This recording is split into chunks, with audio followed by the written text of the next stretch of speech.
Student, good morning. Exercise 3.4 question number second part first. देखिए जरा question number second का part first क्या है। कंटिन्यू चल रहे हैं अपन एक्सरसाइज को। क्वेश्चन क्या कह रहा है, if we add 1 to the numerator and subtract 1 from the denominator. कोई भी एक फ्रैक्शन है, ठीक है, उसमें आपको क्या करना है, आपको न्यूमरेटर में 1 ऐड करना है। Add 1 in numerator and subtract 1 in from the denominator से सब्ट्रैक्ट करना 1। तो हम क्या करते हैं, देखो आप, हमको सबसे पहले यहाँ से स्टार्ट करता हूँ। लेट द फ्रैक्शन बी, हम फ्रैक्शन को मान लेते हैं कि फ्रैक्शन क्या है, ठीक है। हम फ्रैक्शन को मान लेते हैं x अपॉन वाई एक फ्रैक्शन है, ये x अपॉन वाई एक फ्रैक्शन है। इस फ्रैक्शन में हम क्या कर रहे हैं, ऐड कर रहे हैं 1 तो न्यूमरेटर में, ये न्यूमरेटर और ये डिनोमिनेटर है। तो हम अकॉर्डिंग टू क्वेश्चन क्या कर रहे हैं, देखो ज़रा, अकॉर्डिंग टू क्वेश्चन जो हम बात कर रहे हैं, न्यूमरेटर में 1 ऐड किया, ये प्लस का 1 कर दिया, और डिनोमिनेटर में से 1 सब्ट्रैक्ट किया, डिनोमिनेटर में से 1 सब्ट्रैक्ट किया, देन इट्स बिकम्स, क्या बन जाती है, फ्रैक्शन बिकम्स 1 रिड्यूस टू 1, ये फ्रैक्शन 1 हो जाती है, ये 1 हो गई। तो ये इक्वेशन नंबर 1 आ गई। इसको थोड़ा सा और सॉल्व कर लेते हैं, then we will find the equation number 1। देखो जरा सॉल्व करता हूँ मैं, क्रॉस मल्टीप्लाई कर लेता हूँ। क्रॉस मल्टीप्लाई कुछ भी नहीं है, न्यूमरेटर डिनोमिनेटर में 1 लगा दिया मैंने इसके, 1 को इससे किया, 1 को इससे करूँगा वही सेम नंबर आ जाएगा x प्लस 1, 1 को इससे किया, this is equal to y minus 1, ठीक है। अरेंज करता हूँ इसको, y को इस तरफ ले आ देता हूँ, 1 को उस तरफ ट्रांसफ़र कर देता हूँ मैं, y इस तरफ पॉजिटिव है, इस तरफ के नेगेटिव हो गया, ये x और ये माइनस का y, ये 1 माइनस का 1 ऑलरेडी उस तरफ पड़ा, ये 1 इस तरफ आया, ये भी माइनस का 1 हो गया। ये बात थोड़ा समझ लेना है ना, y प्लस का है, इस तरफ आया नेगेटिव हो गया, ये 1 प्लस का है, उस तरफ गया नेगेटिव हो गया, और ये वाला negative already we have this negative. तो मेरे पास इक्वेशन आ गई x माइनस का y is equal to minus का 2, equation number 1। This is the equation number 1। अब मैं आ रहा हूँ सेकंड पे। तो देखो सेकंड क्या कर रहे हैं अपन, केस सेकंड कहा जाता है अपन, ये अपना फर्स्ट केस था। सेकंड केस में क्या कर रहा है आगे, देखो यहाँ से, if we only 1 add to the denominator, से डिनोमिनेटर में हम क्या कर रहे हैं, सिर्फ 1 ऐड कर रहे हैं, ठीक है। देन व्हाट, तो क्या था, व्हाट बिकम, तो फ्रैक्शन क्या बन जाएगी हम देखते हैं, चलो। इट बिकम्स, यहाँ से देखें, from the denominator fraction reduce to 1, if we becomes half, अच्छा ओके, यहाँ है, ये वाला पार्ट दूसरे आ गए यहाँ पर।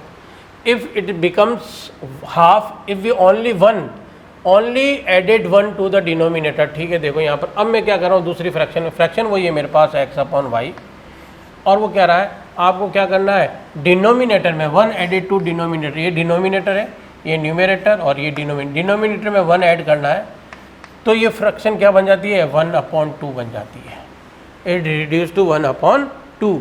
तो हमको बताना है then what is the fraction. तो फ्रैक्शन क्या है, हमारे पास 2 केस है। पहला केस क्या है, if we added 1 to numerator and subtract 1 from denominator, numerator में 1 ऐड किया, डिनोमिनेटर में से 1 सब्ट्रैक्ट किया, देन तो क्या होती है, the fraction reduce to 1, fraction 1 बन जाती है। एक इक्वेशन मेरी यहाँ से, ये केस फर्स्ट था यहाँ तक का, ठीक है। सेकंड केस में क्या करा है, इफ़ बिकम्स हाफ, यानी कि फ्रैक्शन हाफ बन जाती है कब, if we only add 1 to the denominator, सिर्फ डिनोमिनेटर में आप क्या करते हैं, 1 ऐड करते हैं, तो ये हाफ हो जाती है, ये वाली इस तरह से, ठीक है। इसका भी क्रॉस मल्टीप्लाई करके मैं इस इक्वेशन को बना लेता हूँ। इसको भी क्रॉस 2 का इससे करूँगा तो 2x, 1 को इससे किया तो y प्लस 1, ये y इस तरफ लेके आया मैं, तो 2x माइनस का y is equal to 1, equation number 2। अब हमारे क्वेश्चन में पहले ऊपर लिख रखा है कि इफ़ दे एग्जिस्ट, अगर ये एग्जिस्ट करते हैं तो हमको इसको सॉल्व करना, फ्रैक्शन को बताना, और एग्जिस्ट नहीं करता है तो हमको फ्रैक्शन को नहीं बताना है। एग्जिस्ट कैसे चेक करेंगे, हम a1 अपॉन a2 से चेक करेंगे। a1 अपॉन a2 क्या आ रहा है, जरा देखें अपन। a1 क्या है मेरा 1, और a2 क्या इधर से 2, ये 2। b1 क्या है मेरा इधर से, b1 अपॉन b2 भी चेक कर लेता हूँ मैं। b1 y का कोफिशिएंट, y का कोफिशिएंट यहाँ पर क्या है, देखो 1, और साथ में साइन क्या है, माइनस का, तो माइनस का 1। और यहाँ से y का कोफिशिएंट क्या है, यहाँ पर भी माइनस का 1 ही है, ये माइनस का 1। चेक करता हूँ, ये 1/2, ये 1 कैंसिल हो जाए तो 1/1। तो यहाँ मैं देखता हूँ a1/a2 is not equals to b1/b2। ये a1/a2 not equals to b1/b2, यानी कि यूनिक सॉल्यूशन है, एग्जिस्ट कर रहा है। इसका मतलब ये एग्जिस्ट करते हैं। हमको यही चेक करना था, ये एग्जिस्ट करते हैं कि नहीं करते। हम कह रहे हैं भाई ये एग्जिस्ट करते हैं, एग्जिस्टेंट है, इसकी एग्जिस्ट हो गया। Now we will find the value of X fraction by the method of elimination method. Question में कह रखा है कि आपको एलिमिनेशन मेथड से इसको सॉल्व करना है। ठीक है, हम एलिमिनेशन मेथड से सॉल्व करते हैं। Solving first and second equation. देखिए फर्स्ट और सेकंड इक्वेशन में मेरा सीधा सॉल्व हो रहा है, मेरे को ऐसे दिख रहा है। देखो मैं लिखता हूँ इक्वेशन x माइनस का y is equal to minus का 2। सेकंड इक्वेशन मेरे पास ये रही 2x माइनस का y और ये प्लस का 1, ये आ गई मेरे पास। अब मैं देख रहा हूँ y के कोफिशिएंट दोनों में सेम है, तो मुझे कुछ करने की ज़रूरत नहीं है। y का कोफिशिएंट दोनों में सेम है तो दोनों सेम हो गए, कैंसिल हो सकते हैं। लेकिन साइन देख रहा हूँ, साइन दोनों में सेम है। मैंने पहले बताया था अगर साइन दोनों में सेम है तो हमको अपोजिट करना है, साइन को चेंज करना है तो हम सब्ट्रैक्ट करेंगे। और साइन दोनों पहले से ही एक पॉजिटिव और एक नेगेटिव है तो हम ऐड करेंगे। तो यहाँ पर हम क्या करेंगे, सब्ट्रैक्ट करेंगे। चलो सब्ट्रैक्ट करता हूँ मैं। सब्ट्रैक्ट करूँगा, साइन चेंज हो जाएंगे। ये प्लस वाला साइन माइनस का, ये माइनस वाला साइन प्लस का, ये प्लस वाला साइन माइनस का हो गया। ये प्लस का y और माइनस का y कैंसिल हो गया। ओवरऑल मेरे को मिल गया माइनस का 2x और प्लस का 1x, तो माइनस का x। This is equal to ये माइनस का 1 और ये भी माइनस का 2, तो माइनस का 3। माइनस माइनस दोनों तरफ से कैंसिल हो जाएगा। Then I will find x is equal to 3। ये x इज इक्वल टू 3 आ गया। ये x इज इक्वल टू 3 मैं किसी भी इक्वेशन में रख दूँ, 1 और 2 मैं रख दूँ तो मुझे y की वैल्यू मिल जाएगी। तो मैं ये रखता हूँ, मैं substitute x is equal to 3 in first. मैं पहली इक्वेशन में x की जगह 3 को रिप्लेस करता हूँ यहाँ पर। तो देखो क्या आया, ये 3 आ गया मेरे पास। x की जगह ये रहा, माइनस का y एज इट इज़ और ये माइनस का 2 एज इट इज़। देखो अच्छी तरह से, जहाँ x था वहाँ इक्वेशन नंबर 1 में x को रिप्लेस किया है मैंने, 3 से या 3 रख दिया है। ठीक है, मुझे y की वैल्यू चाहिए। ये 3 उस तरफ ट्रांसफ़र हो गया, तो माइनस का y is equal to minus का 2 और माइनस का 3। देन माइनस का y is equal to minus का 5। ये माइनस माइनस कैंसिल हो गया, तो y इज इक्वल टू क्या आ गया, 5 आ गया मेरे पास x आ गया है, मेरे पास y आ गया है। तो फ्रैक्शन क्या आ जाएगी देखो ज़रा। So the fraction becomes, so that fraction become क्या हो जाएगी, x upon Y. Means x की वैल्यू मेरे पास आई है 3 और y की वैल्यू आई है 5। सो द फ्रैक्शन इज़ व्हाट, 3/5 आ गई। क्लियर हो गई बात, ये बात है। अगर आपको चेक करना तो आप ऐसे चेक कर सकते हो। वो कह रहा है कि इस फ्रैक्शन में न्यूमरेटर में 1 ऐड करता हूँ, मैं इसमें 1 ऐड करता हूँ तो कितना हुआ 4। डिनोमिनेटर में जब 1 सपरेट करता हूँ तो 5 में से 1 सपरेट किया तो कितना आया 4। 4/4 को कैंसिल कर रहा हूँ तो 1। वही कह रहा है कि इसको ये ऐसे करते हैं तो क्या आ जाना चाहिए, 1 आ जाना चाहिए। मेरा 1 आ रहा। ठीक है, इस तरह से मेरी क्वेश्चन हो गया। Please note down. Yes student, question number second, part second पे आते हैं अपन। देखो क्या है, 5 years ago Noori was thrice as old as Sonu. वो कह रहा है 5 साल पहले नूरी कितनी है, 3 times है सोनू की। तो हम सबसे पहले इस तरह के जब भी क्वेश्चन होते हैं तो first of all we have to let the present age, तो हमारा क्वेश्चन थोड़ा सा आसान हो जाता है। ठीक है, तो हम सबसे पहले इसको प्रेजेंट एज में ले लेते हैं कि इसकी प्रेजेंट एज क्या मान लेते हैं। Let present age of Noori be x year. सबसे पहले first of all we have to let the present age, okay, and the present age of Sonu. Sonu की प्रेजेंट एज बी मैं मान लेता हूँ y ईयर है। याद है, पहले सबसे पहले ये बात कर लेते हैं। ठीक है, फिर इक्वेशन क्या बनाते हैं। देखो अकॉर्डिंग टू क्वेश्चन इक्वेशन क्या बनाता हूँ। अकॉर्डिंग टू क्वेश्चन में इक्वेशन बना रहा हूँ। एक तरफ 1 साइडेड में नूरी लिख रहा हूँ देखना ज़रा अच्छी तरह से आप, नूरी और इक्वल टू का साइन लगाया और दूसरे लिख रहा हूँ सोनू, और इनकी एज की बात कर रहा हूँ, ठीक है। लेकिन बात ये करें 5 ईयर एगो, इससे पहले एक बात और आ जाएगी, ये तो प्रेजेंट एज आ गई, तो इससे पहले एक बात और आ जानी चाहिए हमारे पास कि 5 ईयर एगो नूरी की एज और सोनू की एज में पहले ले लेता हूँ। Now 5 year ago age of Noori, Noori की एज 5 साल पहले की बात करूँ तो x माइनस 5, अभी x है 5 साल पहले, 5 ईयर क्या हो जाएंगे उसमें से लेस हो जाएगा मेरा, है ना। और 5 year ago as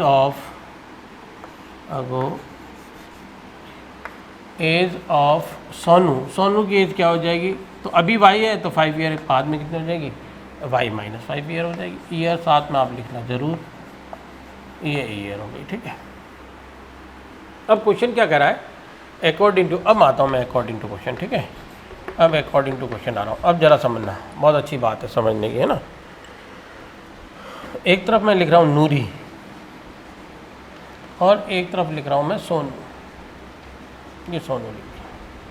5 year ago इसकी एज लिख दी मैंने x माइनस 5 और इसकी लिख दी मैंने y माइनस 5, और मैंने इन दोनों के बीच में इक्वल टू का साइन लगाया। अब मेरा क्वेश्चन स्टार्ट होता है। अब बहुत अच्छी तरह समझना इस बात को कि यहाँ पर मैंने क्या किया, इक्वल टू का साइन लगाया है, लेकिन ये दोनों एक एज इक्वल नहीं है। क्या है ज़रा देखें, वो कह रहा है कि 5 year ago Noori was thrice, नूरी जो है वो 3 टाइम्स है किसकी, सोनू की एज की। अब वापस समझना, ये नूरी जो है वो 3 टाइम्स है। यहाँ पर एक एग्जांपल और दो, मैंने पहले भी दिए है। मान लो इधर मैं हूँ खेम सिंह और इधर कोई राम है, ठीक है। इसकी एज मान लो x है और मेरी एज इसकी 3 टाइम्स है, मेरी y मान लो, ठीक है। मेरी 3 टाइम्स है, मैं ऑलरेडी 3 टाइम्स हूँ, तो मेरी, अब मैं x और y ने लिखे, मैं मान लो एज लिख देता हूँ। राम की है 25, मेरी 3 टाइम्स यानी कि मेरी कितनी है 75 है। 3 टाइम्स हो गए तो मेरी 75 हो गई।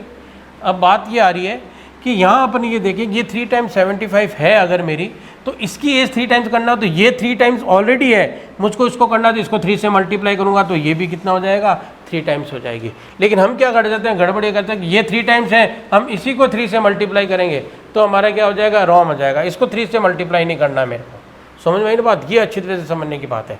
तो यहाँ पर कह रहे हैं कि नूरी जो है, ये नूरी ऑलरेडी 3 टाइम्स है, सोनू को 3 से मल्टीप्लाई कर लूँगा तो दोनों क्या हो जाएंगे, इक्वल हो जाएंगे। ये बात समझ लेना, सोनू को 3 से मल्टीप्लाई करूँगा तो दोनों क्या हो जाएंगे, इक्वल हो जाएंगे। तो यहाँ देखें अपन, तो x minus Y is equal to 3 को इससे मल्टीप्लाई किया तो 3y, 3 को इससे किया तो 15 आ गया मेरे पास, ये इस तरफ और ये उस तरफ गया, तो x minus 3y is equal to, उधर ऑलरेडी मेरे पास है 15, ये माइनस का उस तरफ गया तो प्लस का 5 आया, यानी कि माइनस का 10 आ गया मेरे पास। तो मेरे पास इक्वेशन नंबर ये 1 आ गई है, x माइनस का 3y इक्वल टू माइनस का 10, इक्वेशन नंबर 1 पहले केस से, फर्स्ट केस से मेरे पास ये आ गई। अब मैं आ जाता हूँ सेकंड केस पर। सेकंड केस क्या कह रहा है, देखो ज़रा सेकंड केस,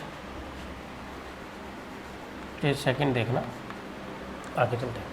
10 ईयर लेटर, अब 10 साल बाद की बात कर रहा, 10 ईयर लेटर की बात कर रहा, तो वही बात, अभी प्रेजेंट एज ये है तो 10 ईयर लेटर क्या हो जाएगी, तो मैं करूँगा यहाँ से 10 ईयर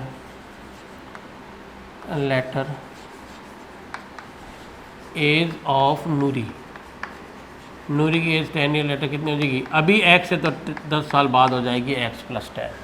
फिर वही 10 year later age of Sonu, Sonu की एज क्या हो जाएगी, y प्लस 10 आ गई, सेम वही पोजीशन से। फिर वापस वही अकॉर्डिंग टू क्वेश्चन, अच्छी तरह से देखना बात, अकॉर्डिंग टू क्वेश्चन। फिर मैं वैसे लिखूँगा, एक तरफ मैं नूरी लिख ले रहा हूँ, ये नूरी और इक्वल टू का साइन, दूसरी तरफ मैंने लिखा है सोनू, नूरी की एज x प्लस 10 और सोनू की एज y प्लस 10, लेकिन दोनों इक्वल नहीं है, मुझे इक्वल बनानी है। क्या नहीं है, जरा देखें बुक क्वेश्चन में आगे। तो 10 ईयर लेटर कह रहा है तो नूरी विल बी ट्वाइस, नूरी कितनी हो जाएगी, ट्वाइस हो जाएगी, डबल हो जाएगी। ये नूरी, ये तो डबल हो गई है, इसको भी 2 से मल्टीप्लाई कर दो सोनू को तो दोनों इक्वल हो जाएंगे। बस ये बात समझनी, ये तो डबल है इसको भी 2 से मल्टीप्लाई कर लेता हूँ, तो दोनों इक्वल। ये बात बहुत इंपॉर्टेंट है समझने की। So the x plus 10 is equal to को इससे मल्टीप्लाई किया तो 2y प्लस 2 का इससे किया तो 20 आ गया, y इस तरफ और x उस तरफ, तो x माइनस का 2y इज इक्वल टू 20 तो ऑलरेडी उधर है, ये 10 उस तरफ गया तो माइनस का 10 आ गया। समझ में आ गई भाई? इसको इससे मल्टीप्लाई किया 2y, इसको इससे किया 10 को 2 से किया तो 20 आ गया मेरे पास। y को इस तरफ लिया और 10 को उस तरफ ट्रांसफ़र किया, y इधर पॉजिटिव इधर आके नेगेटिव हो गया, 10 इधर पॉजिटिव उधर जाके नेगेटिव हो गया। तो x minus 2y is equal 20 minus 10 I will get 10। ये इक्वेशन नंबर सेकंड आ गई है मेरे पास। ठीक है, इसको अब मेरे को देखना है कि एग्जिस्ट कर रहे हैं कि नहीं कर रहे हैं। पहले चेक करना मेरे को एग्जिस्टिंग चेक करने के लिए क्या कर रहे हैं, वही a1 अपॉन a2, a1 यानी फर्स्ट इक्वेशन का x का पार्ट 1 और सेकंड इक्वेशन का x का पार्ट क्या आ रहा है 1 अपॉन 1 आया। b1 अपॉन b2 भी चेक कर लेता हूँ मैं इसी का ही। ये b1 अपॉन b2 क्या आ रहा है, इसका माइनस का 3 और उसका क्या आ रहा है माइनस का 2, ये माइनस का 2। मैं देख रहा हूँ a1 upon a2 is not equal to b1 upon b2, so the a1 upon a2 is not equal to b1 upon b2, इसलिए वो क्या हो जाएगी, एग्जिस्ट कर जाएगी। समझ में आ गई बात, ये एग्जिस्ट हो जाएगी। अब मैं सॉल्व करता हूँ इक्वेशन को, अब मैं सॉल्व कर लेता हूँ। ठीक है, सॉल्विंग फर्स्ट एंड सेकंड, दोनों को सॉल्व करता हूँ फर्स्ट और सेकंड से। फर्स्ट इक्वेशन क्या है मेरे पास, x minus 3y is equal to minus का 10। इक्वेशन नंबर सेकंड क्या है मेरे पास, देखो ये रही, x minus 2y equal to 10। मेरे को सॉल्व करना, मैं यहाँ देख रहा हूँ x और x के कोफिशिएंट दोनों में सेम है, तो मुझे और कुछ करने की ज़रूरत नहीं है क्योंकि x के कोफिशिएंट दोनों में सेम है। तो मेरे को सिर्फ साइन चेंज करना है, क्योंकि दोनों पॉजिटिव है तो साइन चेंज करना है। उसके लिए मुझे क्या करना है, सिर्फ और सिर्फ सब्ट्रैक्शन का साइन लगाना है। तो मैं साइन चेंज कर रहा हूँ, ये नेगेटिव हो गया, ये नेगेटिव वाला पॉजिटिव हो गया, ये पॉजिटिव वाला नेगेटिव हो गया। कैंसिल करता हूँ, ये दोनों कैंसिल हो गए मेरे पास, तो ये तो कैंसिल हो गए। यहाँ ये देखता हूँ मैं कितना आ गया भाई, ये माइनस का 3y और ये प्लस का 2y, तो माइनस का y बच गया 1, माइनस का 10, ये भी माइनस का 10 तो माइनस का 20, माइनस माइनस दोनों तरफ से कैंसिल हो गया। Then I will get y is equal to 20, ये y इज इक्वल टू 20 आ गया।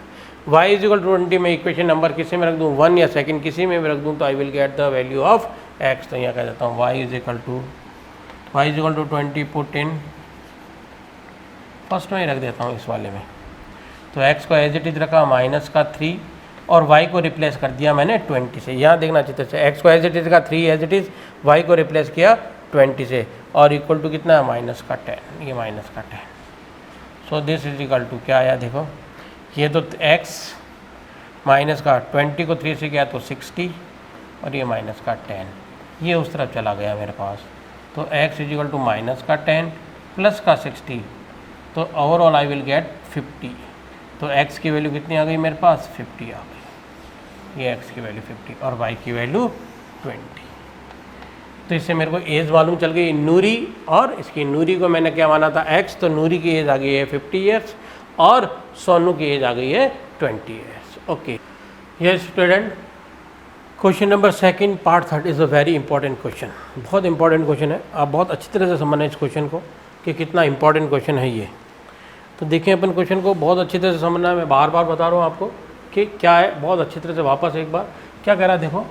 तो सम, ये क्वेश्चन कराने से पहले मैं थोड़ी सी एक बात और बताता हूँ। इस क्वेश्चन में एक बात आई है, वो आई है 2 डिजिट नंबर। थोड़ा सा हमको इसको समझना, 2 डिजिट नंबर क्या होता है। जैसे मैंने लिखा एक 2 डिजिट नंबर 25 लिखा है, एक 2 डिजिट नंबर है। ये बना कैसे 2 डिजिट, इसको ज़रा से चेक करते हैं अपन, इसका ऑपरेशन कर लेते हैं 2 डिजिट नंबर का। तो ये एक तो डिजिट आ रही है, यूनिट डिजिट पे 5 आ रहा है और 10 डिजिट पे क्या आ रहा है 2 आ रहा है। यूनिट डिजिट को 5 का मतलब इसको 1 से मल्टीप्लाई करूँ, 10 डिजिट का मतलब इसको 10 से मल्टीप्लाई कर लेता हूँ। अब देखो ये दोनों मिलके 10 इंटू 2 कितना हुआ 20, 5 इंटू 1 कितना हुआ 5, सो इट इज़ व्हाट 25। ये 25 इस तरह से बना 2 डिजिट नंबर।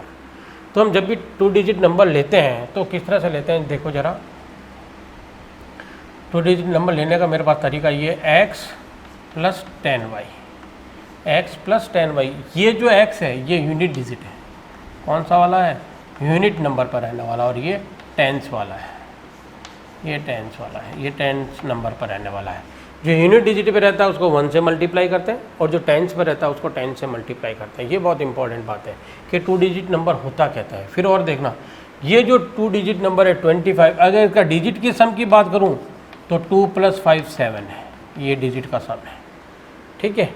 आगे बात, रिवर्सिंग डिजिट की बात करूँ तो ये 5 इधर आ गया और 2 इधर आ गया, ये रिवर्सिंग डिजिट हो गई। रिवर्सिंग डिजिट, 2 डिजिट नंबर और सम ऑफ डिजिट, ये सारी बातें समझ आए। अगर मैं इसके रिवर्सिंग की बात करूँगा तो क्या होगा, यूनिट डिजिट वाला 10 पर चला जाएगा, 10 वाला यूनिट पे, इसका मतलब क्या, जो x वाला है उसको मेरे को 10 से मल्टीप्लाई करना है, और जो y वाला है उसको 1 से मल्टीप्लाई करूँगा, तो ये रिवर्सिंग ऑर्डर हो जाएगा डिजिट का।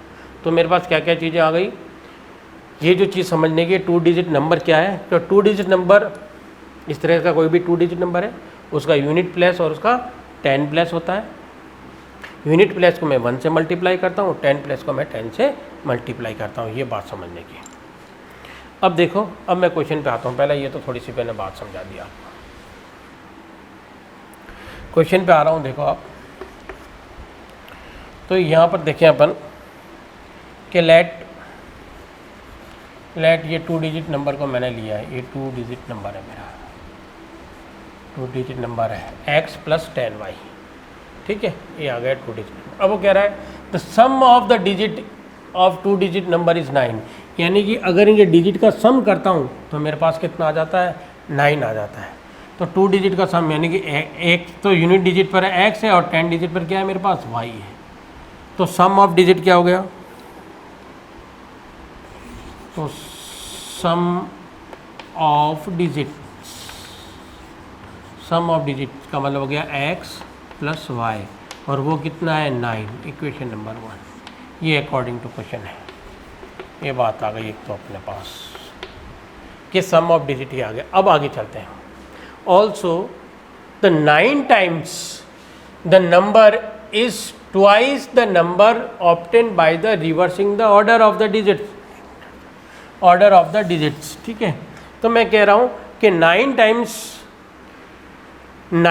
The number. अब बात करिए, देखो नंबर की बात कर रहा हूँ मैं, 9 टाइम्स किस तरह से नंबर लेता हूँ देखना जरा। Yes, the second situation is that, second situation क्या है जरा देखें अपन, कि वो यहाँ से कह रहा है द 9 टाइम्स, यहाँ से देखना आप जरा, है ना, 9 times the number is twice the number obtain by the reversing the order. जरा देखना कि जो पहले वाला नंबर था 2 डिजिट नंबर, इसका 9 टाइम्स, तो 2 डिजिट नंबर है मेरे पास x + 10y, और दूसरा नंबर है मेरे पास इसका रिवर्सिंग ऑर्डर। रिवर्सिंग ऑर्डर कैसे हुआ जरा देखें आप, कि जो 10y लिखा हुआ है मेरे पास, ये है 10 डिजिट वाला और ये यूनिट डिजिट वाला। यूनिट डिजिट के साथ कुछ नहीं तो 1, तो ये 10 डिजिट इसके साथ आ जाएगी, यूनिट डिजिट इसके साथ आ जाएगी। This is what, reversing order. तो मैं क्या करूँ, 10x हो गया और 1y हो गया, 1y या y लिख लूँ, बात एक ही है, ठीक है ना, ये आ गया मेरे पास। अब वो कह रहा है यहाँ पर कि 9 टाइम्स द नंबर, इस नंबर का 9 टाइम्स, तो मैं इस नंबर को 9 से मल्टीप्लाई कर रहा हूँ, 9 टाइम्स दिस नंबर। फिर आगे क्या कह रहा है, numbers is the twice the number obtain by the reversing the order, और जो रिवर्सिंग ऑर्डर से जो नंबर ऑब्टेन हुआ उसका ट्वाइस, ये दोनों इक्वल है। ये बात बहुत इंपॉर्टेंट है समझने की, ठीक है। अब इसको इससे मल्टीप्लाई कर लेता हूँ, तो ये हो गया मेरे पास 9x प्लस इसको इससे किया तो ये कितना आ गया मेरे पास 90y, और इसको इससे किया तो ये कितना हो गया 20x प्लस ये कितना हो गया 22y। x के इस तरफ ले आता हूँ इक्वेशन, ये वाला x का इस तरफ ले आया और ये y को भी इस तरफ ले आता हूँ मैं। तो ये 9x तो ऑलरेडी है मेरे पास, x ये वाला आया तो 20x माइनस का हो गया, प्लस का ये 90y है ऑलरेडी मेरे पास, ये इधर ट्रांसफर हुआ तो माइनस का 2y और इक्वल टू 0, उस तरफ कुछ नहीं तो 0 हो गया। 9x और ये 20 माइनस का, तो मेरे पास आ गया माइनस का 11x, ठीक है, प्लस 90 माइनस 2 गया तो 88y आ गया, ये 88y इज इक्वल टू 0। अब मैं देखूँ दोनों में कॉमन मेरे पास जो है वो 11 कॉमन आ रहा है, ये देखो ये वाला, इन दोनों में 11 को मैं कॉमन ले लेता हूँ, ये 11 I will take the common, then I will get 1x या x लिख लो, बात माइनस का साइन साथ में रहेगा, प्लस का 11 8 जा 88 आ गया, तो यहाँ पर मेरे पास आ गया 8y, this is equal to 0। अब ये जो 11 है ये इसके डिनोमिनेटर में गया, then I will get the 0। So the minus x plus का 8y इज इक्वल टू 0। ये आ गई equation number second. Now I will solve the equation number 1 and second, then I will get the answer of x and y। देखो ज़रा यहाँ से मैं x 1 और 2 को सॉल्व करता हूँ। Solving first and second equation दोनों को सॉल्व करता हूँ। देखिए फर्स्ट क्या है मेरे पास, x plus y is equal to 9 और सेकेंड उधर से है मेरे पास minus x plus 8y is equal to 0। ये मेरे पास इक्वेशन है, ठीक है। अब देखें आप, ये आ गया। अब मैं यहाँ पर देख रहा हूँ बहुत आसानी से इवोल्यूशन मेथड से आराम से सॉल्व हो जाएगी मेरे पास। देखिए आप कि ये माइनस, यहाँ पर जो कोफिशिएंट है x का 1 है और यहाँ पर भी 1 है, एक पॉजिटिव और एक नेगेटिव इजीली कैंसिल हो गया। सिर्फ मैं ऐड करूँगा तो मेरे पास कैंसिल हो जाएंगे ये वाले दोनों। तो मैंने इसको ऐड किया, प्लस का और ये माइनस का कैंसिल, ये 8y प्लस का और ये 1y प्लस का, तो मेरे पास आ गया 9y is equal to 0 plus 9, तो फिर मेरे पास आ गया 9। Then value of 9 this will be, तो y is equal to 9 divide by 9 I will get 1। ये y की वैल्यू 1 आ गई। y की value 1 I put in any equation 1 और second, so the y is equal to 1 put in first में put कर रहा हूँ y इज इक्वल टू 1। इधर देखना आप, ये x प्लस ये फर्स्ट इक्वेशन है y को रिप्लेस कर रहा हूँ 1 से, equal to 9 as it is 9 ये वाला, x चाहिए मुझे, ये 1 उस तरफ गया मेरे पास।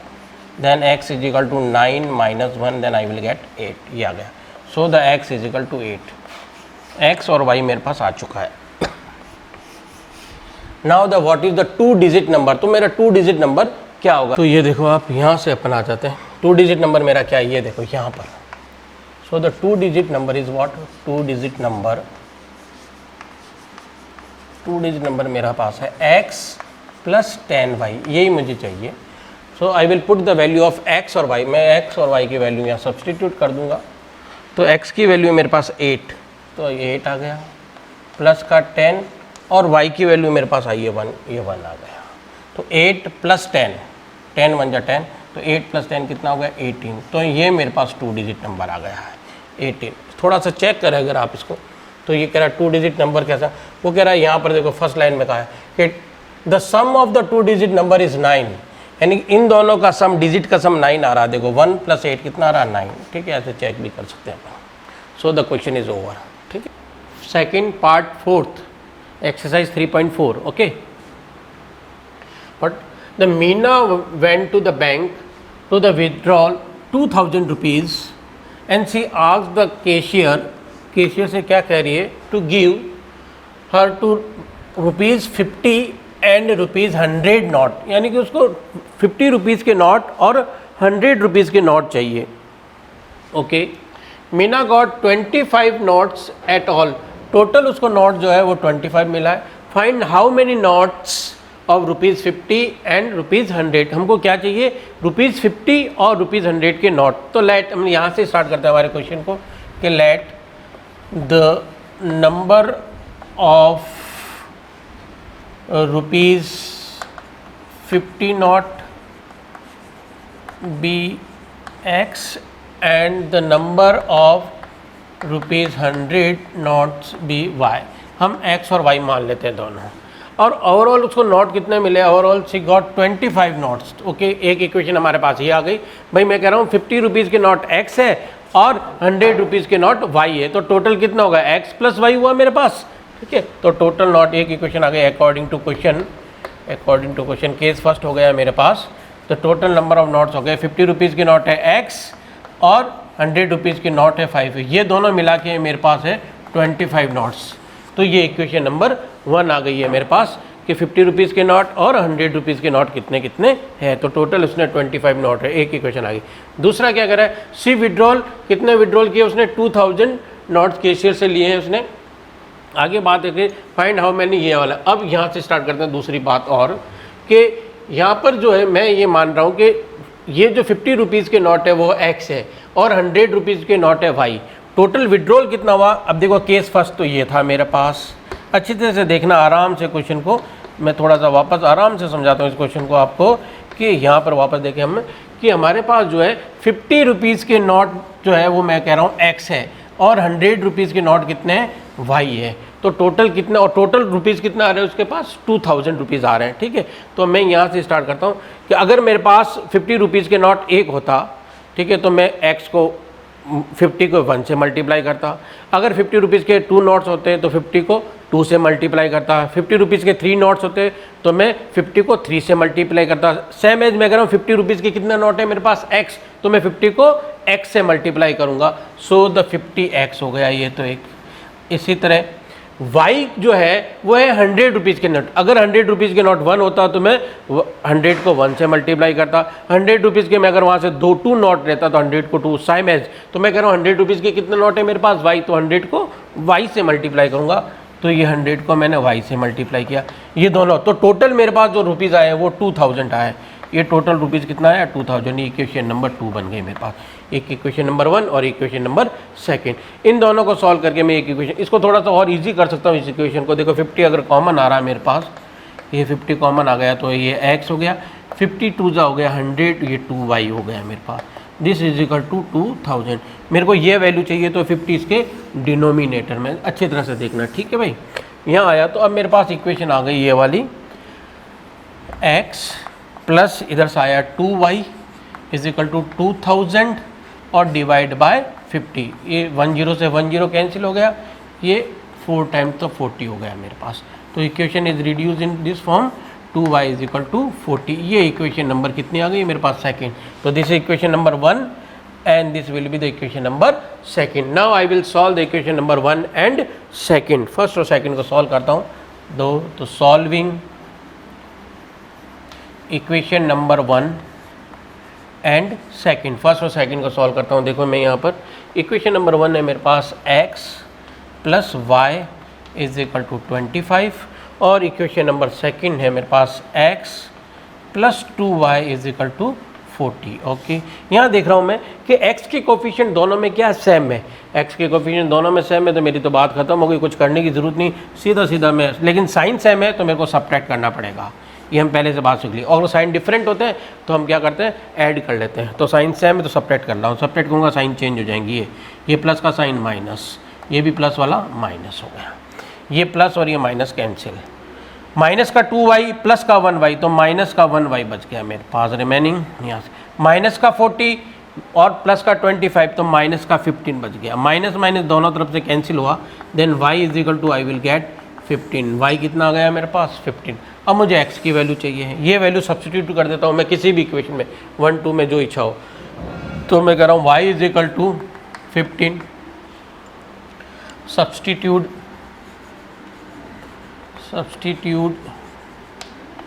इन इक्वेशन फर्स्ट, ये इक्वेशन फर्स्ट में सब्सटीट्यूट करता हूँ y की वैल्यू। तो x प्लस वाई लिखा मैंने 15 इज इक्वल टू कितना आया मेरे पास 25, ये 15 उस तरफ गया मेरे पास, तो x इज इक्वल टू आया 25 minus 15, then x is equal to I will get 10। ये इसका मतलब क्या हो गया कि जो number of notes of 50 rupees के जो नोट है वो तो कितना आ गया 10, और 100 रुपीज़ के नोट कितना आ गए मेरे पास 15। अब ये दोनों मिलके कितना होना चाहिए 2000। अगर मेरे को चेक करना आंसर, तो देखो मैं चेक करके बताता हूँ आंसर को। देखो चेक करते हैं इसको आंसर को, ये चेक करता हूँ मैं, ठीक है। ये मेरी कोई भी इक्वेशन में रख सकता हूँ या यूँ देख लेता हूँ मैं। देखो कि 50 रुपीज़ के नोट कितना आया मेरे पास 10, तो 50 को 10 से मल्टीप्लाई करूँगा, तो 50 इंटू 10 प्लस 100 रुपीज़ के नोट कितना है मेरे पास 15, तो 100 इंटू 15, ये दोनों मिलके मेरे को कितना होना चाहिए 2000 रुपीज़ उसने विड्रॉल किया, तो 2000 आना चाहिए। ओके, चेक करता हूँ यहाँ पर 50 into 10 500 plus 15 into 100 is 1500, total is what 2000। देखो चेक हो गया ये मेरे पास कि टोटल कितना आ गया 2000 रुपीज़। ओके बेटा, please note down. Yes student, this is the question number 2nd part 5th, last question इस एक्सरसाइज का। देखें अपन क्या कह रहा है। A lending library has the fixed charges for the first 3 days and the additional charges for the each days after the 3 days। यानी कि क्या कह रहा है, एक लाइब्रेरी, आप समझिए इस क्वेश्चन को, एक लाइब्रेरी है जो कुछ बुक को आपको उधार देती है, लैंड पे देती है आपको, ठीक है, तो कह रहे कि जो चार्जेज ले, कुछ तो चार्जेज का फिक्स आप लोगे, 1 डे रखोगे तब भी उतना चार्जेज है, 2 डे रखोगे तब भी उतना ही चार्जेज रहता है, ठीक है ना। एक तो फिक्स चार्जेज है, उसके बाद 3 डेज के बाद उसका पर डे का चार्जेज और है। इस तरह से वो क्वेश्चन आपका बन रहा है। तो यहाँ पर हम देखें तो हम सबसे पहले मान लेते हैं फिक्स चार्जेज, जो उसका फिक्स चार्जेज है, ठीक है, fix charges for the first 3 days, यानी कि 3 दिन के लिए तो उसका चार्जेस X रुपीज़ रहेगा। ये तो आपका फिक्स चार्जेस लेना ही लेना आपको। उसके बाद एडिशनल चार्जेज है per day after the 3 days, वो कितना है मान लेते हैं Y रुपीज़ है, इस तरह से लेना था। तो यहाँ पर कह रहा है कि जो ये लड़की का क्या नाम है भाई, यहाँ पर देखो सरिता जो है उसने 27 रुपीज़ दिए और उसने कितने दिन बुक रखी है, she kept the book for the 7 days रखी है। तो हम ये देखें कि कोई भी बुक रख रहा है या ले रहा है जो भी, उसमें 2 तरह के चार्जेज होंगे, एक तो फिक्स चार्जेज और एक आफ्टर 3 डेज का चार्जेज है। तो यहाँ अपन देखें कि जो बुक लेगी, अकॉर्डिंग टू क्वेश्चन की बात कर रहा हूँ, तो एक तो फिक्स चार्जेज लगेगा X प्लस यहाँ लगेगा पर डे का चार्जेज, वो है Y। अब देखें और टोटल कितना दे रहा है वो 27 है। फिक्स चार्जेज तो X का X ही रहेगा, उसमें तो कोई प्रॉब्लम नहीं है, मेरा फिक्स चार्जेज है। अच्छी तरह से देखना बात को वापस, ठीक है, ये तो मेरा फिक्स चार्जेज है। अब ये जो चार्जेज है उसने टोटल रखा है 7 डेज, ठीक है, और ये चार्जेज लगेगा 3 डेज के बाद, यानी कि आपको 4 डेज का और चार्जेज लगेगा। 3 तो फ्री हो गया, टोटल 7 डेज है आपके पास, ठीक है ना। उसमें से 3 दिन के बाद चार्जेस लगेगा, तो 7 दिन में से 3 दिन तो चले गए, अब रिमेनिंग कितने बच गए, 4 डेज, उसका चार्जेस लगेगा। तो 7, ये जो Y है वो 4 डेज के लिए होगा। ये जो पर डे चार्जेज है उसका कितना लगेगा, 4 डेज का लगेगा, 4 डेज का। तो पर डे चार्जेस हम कह रहे हैं 3 दिन के बाद जो पर डे चार्जेज है वो Y रुपीज़ है, तो 4 दिन का कितना हो जाएगा 4 × Y, और टोटल कितने दे रही है 27 रुपीज़। ये केस नंबर फर्स्ट आया इसका, ये केस फर्स्ट आ गया मेरे पास, ठीक है। अब सेकंड केस क्या आ रहा है देखें जरा, केस सेकंड क्या करा है, ये तो था उसके, ये सरिता ने लिया था। अब सेकंड केस में क्या है, सुशी को ये वो कितने रुपीज़ पेड करिए, 21 रुपीज़ पेड करिए फॉर द बुक्स, और वो she kept the book for the 5 days, 5 दिन रख ली, तो 3 दिन तो फ्री है, उसके पास 2 दिन का चार्जेज और लगेगा। तो उसका क्या फिक्स चार्जेज, एक तो फिक्स चार्ज लगेगा X रुपीज़ प्लस 2 डे का और लगेगा 2 × Y, पर डे का चार्जेस Y रुपीज़ है, तो 2 दिन का लगेगा 2 × Y, और वो टोटल कितना रुपीज़ दे रही है 21। ये इक्वेशन नंबर आपकी क्या आ गई है, सेकंड आ गई है। ये ध्यान रखना, क्योंकि 3 दिन का चार्जेस नहीं लग रहा, 3 डेज का आपके चार्जेस नहीं लग रहा, टोटल 7 डेज लिया उसने, 3 दिन का नहीं लगेगा तो 4 दिन लगेगा। सेकंड वाली जो लड़की है उसने कितना लिया, 5 डेज के लिए लिया है, तो 3 दिन का नहीं लगेगा तो 2 दिन का चार्जेस लगेगा, तो 2 × Y, और फिक्स चार्जेस तो लगेगा ही लगेगा। ये fix charges plus per day charges, fix charges plus per day charges, ठीक है। इस तरह से आपके पास इक्वेशंस आ गई है। अब solving the equation 1 and second को मैं सॉल्व कर लेता हूँ।